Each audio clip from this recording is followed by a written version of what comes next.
Hello. Today is the January the 7th, Sunday. Um, and yes, what was the day? I'm trying to think what day it was. It was Thursday. Thursday, I went out with my son. So it's still holidays. I have a 2 weeks holiday break for Christmas and New Year period, which is pretty normal for most people have a holiday around that time. And so my wife has to work. She's still working because she works retail, so they don't really get a break except for the public holidays. And so I've been looking after my son for the last a couple of weeks since Christmas. And on Thursday we went out to this little area near where we live. It's next to the beach. It's kind of like a beach suburb bay, and it's actually a place that has got quite a few secondhand shops. It's got one, two, three, four, five or six. One of them closed down. The biggest one and the best one closed down, but still five or six there. And but few of them were still closed because, like I said, I'm on holiday. Also, a lot of other people are on holiday. And so, what you find in New Zealand between Christmas Day from about or Christmas Eve through till about the second week of January, a lot of shops and businesses and restaurants are closed because they're having their annual break. So a lot of the places in that area were closed. So one or two were open, and when I'm with my son, I just always, if I look at all, which I usually don't, but if I do, um, I'd have a quick scan, 2 minutes max, because he gets bored, and I don't blame him because I know when I was a kid, if my parent took me into a secondhand shop while they're looking through a bunch of I don't know, whatever they're looking at, I would have been bored to tears. So I don't want to have to force him to do that. It's not fair. So we went and had a walk around, and then we he played on the playground at the beach. But the sun it's so hot. It's summer here at the moment, obviously, and it's so hot. New Zealand and Australia have got much higher ultraviolet sun levels than Northern Hemisphere. Um, as a result, we have the highest melanoma rates in the world. Skin cancer, the particularly bad kind of skin cancer, melanoma. Um, and so you can't be out in the middle of the day in summer. You can't be out in the sun for more than, well, it depends on your skin type, but you get burnt pretty easily. And so I'm always conscious of that with my family that, I've got fairer skin than they do because I've got Irish and English ancestry, and so we're not particularly prone to tanning, prone to burning, and so anyway, I'm rambling here. After he played on the playground, we went to one of these shops, and I found two things. One of them, actually, I'll talk about that when I get to it. The first one here, maybe you recognize that cover. This is the album Gaucho by Steely Dan from 1980. This came out, I think, the year after or 2 years after Asia. I think Asia was 79. Correction, 77. Um, and this is a pretty great album, I think. Now, Steely Dan, I guess I should say it's a great album if you like Steely Dan. And a lot of people don't like Steely Dan. And I can understand that because when I say I like them, I think it's a great album. I'd say uh, in not small doses. I wouldn't go that far, but I'd say in limited doses. An album here or an album there. I couldn't put on a few. I wouldn't want. Not say I couldn't. I wouldn't want to put on more than a few Steely Dan albums in a row because, as much as they are lauded for being kind of musical geniuses and their music is really kind of it's not just straightforward pop music. It's quite experimental and the playing is such high level and all the rest of it. As much as that is true, I find them to be quite samey. especially once you get past their early records, um, past the early '70s. Once you get to and I'm by no means, by any stretch of the imagination, a Steely Dan expert. I know bits and pieces. I wouldn't even say I've listened to every. I haven't listened to the older albums, the ones that they did in the 2000s.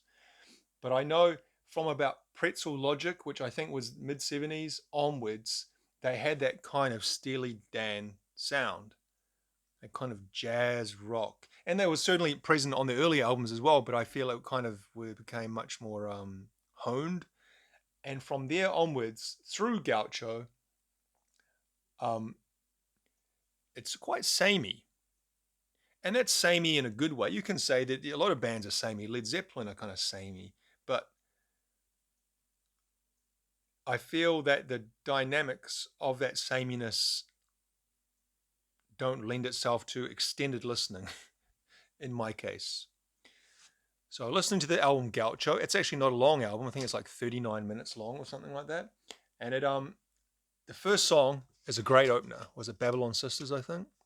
Which is the song that Bernard Purdie plays on. Bernard Purdie is a great session drummer who invented or innovated what they call the Purdie Shuffle. And again, I'm not a drummer, but if the song that I think kind of best illustrates it is the Fall in the Rain by Led Zeppelin or Rosanna by Toto. Those are the two most usually cited, but I think especially Fall in the Rain, John Bonham really kind of shows it what that shuffle is.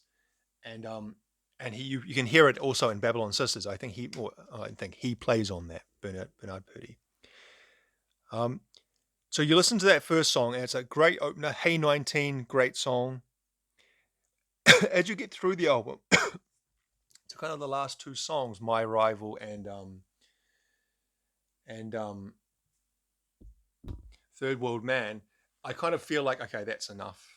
You know, I've got my fill of Steely Dan for the day. And any more than that, I just think, sounds like it's kind of the same songs going around here. I'm not hearing a lot of differentiation. Again, I'm sure if I said that to a Steely Dan aficionado, they would call me an idiot, and that may be true.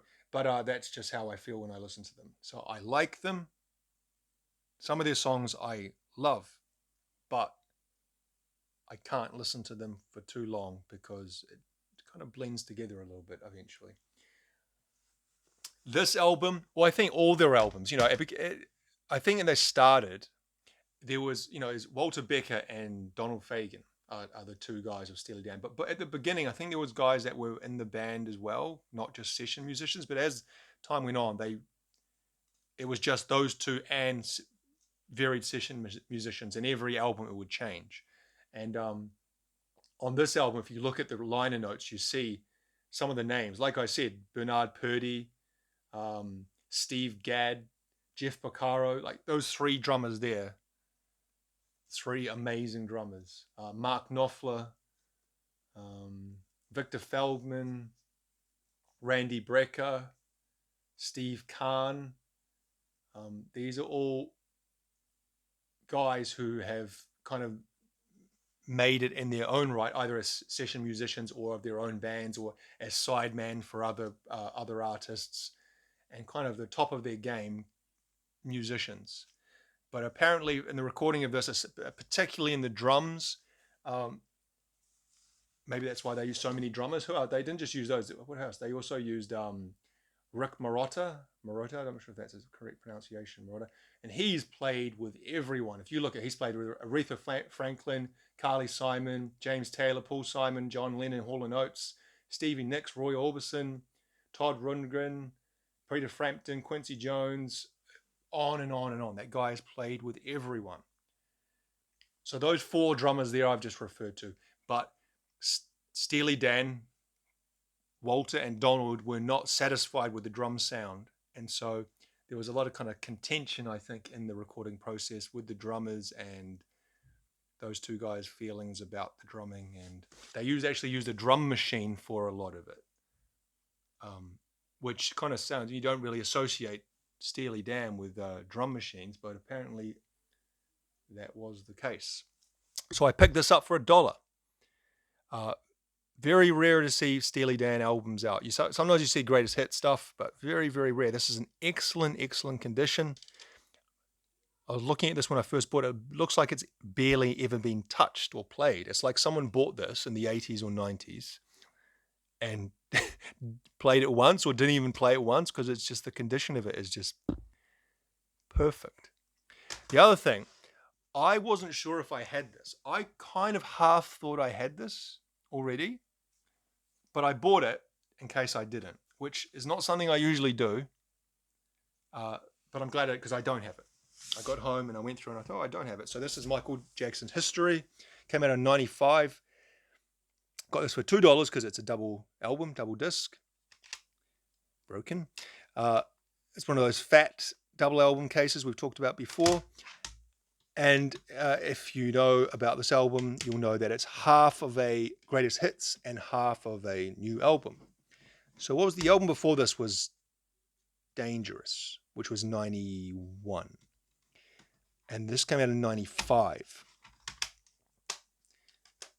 And I remember when it came out, it was a huge deal. There seemed to be a lot of promotion around, like on TV and radio, and just, this was the time, the 90s, when the kind of the record labels and were at their ascendancy of, when a major artist put out an album, it would be like a huge deal, and it would be kind of wall to wall propaganda. And I remember that being the case for this. I would have been about 14 at the time. Wasn't the biggest Michael Jackson fan at that age at all. But why is this not opening? I've opened it before. It's not opening now. God damn it. Okay, I'm not going to try and break it. I opened it in the shop, though, to check there was 2 discs in it, but it seems to be stuck at the moment. So, like I said, first one, you can see greatest hits, Billie Jean, The Way You Make Me Feel, Bad, etc. Disc 2, History Continues, that was the one where the album. So he's got Scream, that song he did with Janet Jackson. I really like that song. They Don't Care About Us, Stranger in Moscow, Earth Song. I'm just picking out the ones you probably know, or that everyone knows. You Are Not Alone. Those were all the singles. This is also the album which he did that world tour on the back of, and which he toured New Zealand. I think the only time he came to New Zealand was it would have been early 96. And a lot of my friends went. He played this kind of stadium show here. And a lot of my friends, I'm going to put this over here while I try to do it. A lot of my friends, oh, here we go, I got it open. But I didn't go. And I was it was, like I said, I wasn't the biggest fan of Michael Jackson at all at that age. But just the kind of, what do you call it? The spectacle of it. Even as a 14-year-old, I could have imagined that a Michael Jackson concert would be kind of a once-in-a-lifetime spectacle. And it would have been cool to go to see that. And I didn't. But yeah, a lot of my friends did, I remember. And I actually think, I have this feeling that it was recorded and televised on TV. And there was all that, like, hysteria, even at this age, at this time, in the mid-90s. This is post the first round of allegations against him. There was this absolute hysteria, like people screaming and going to the airport. And like when he was driving from the airport into the city to his hotel, I think there was like people on the side of the road, like lining the roads and shit. Like he's like a royal visitor. Sometimes when the Queen used to visit New Zealand in the 1950s, that used to happen. School children used to line the road and, wave to her. I don't even think that would happen now if the King visited New Zealand. But I remember that happened for Michael Jackson. And it was like, there was live coverage of him walking off the plane. And, that kind of thing doesn't happen anymore. Culture has shifted so that everything is so separated and atomized that even the biggest pop star in the world, like I guess Taylor Swift would be that at the moment, or BTS maybe, or I would say probably Taylor Swift. There would be nothing like that if she visited New Zealand. She would sell out any stadium that she chose to play, and people would be excited, but there would be no fucking live televised of her stepping off the airplane and people lining the streets as she drove to the hotel. Michael Jackson kind of engendered that weird hysteria that doesn't come along very often. Anyway, those were two of my finds.